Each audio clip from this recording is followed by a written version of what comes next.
Sessions कोर्टाचे अर्दीक हायकोर्टात challenge दिवचो ना म्हूण बाबुशान फाटले सुनावणे वेळार सांगिल्ले. See, I am not going to challenge these order.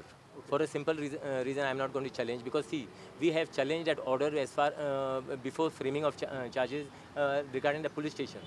Now that thing is hanging in the High Court for almost now 4 years. That at least I believe by now that matter would have got over.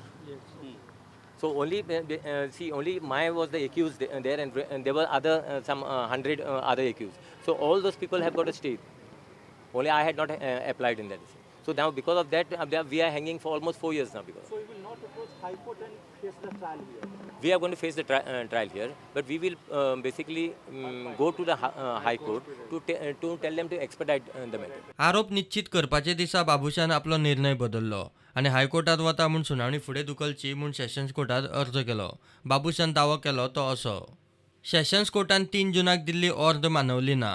तेन्ना आपणे हायकोर्टात हे अर्दीक challenge दिवपाचो निर्णय घेतला. आपूण फॉरेनात आशिल्ल्यान 12 जूनाक Carta मुखार उबो रावंक शकना. बाबुशाच्या अर्जाचो विचार करून पणजे सेशन्स कोर्टान सुनावणी 26 जुलयाक दवरल्या. प्रुडंटा खातीर सिनियर रिपोर्टर मुकेश कुमार.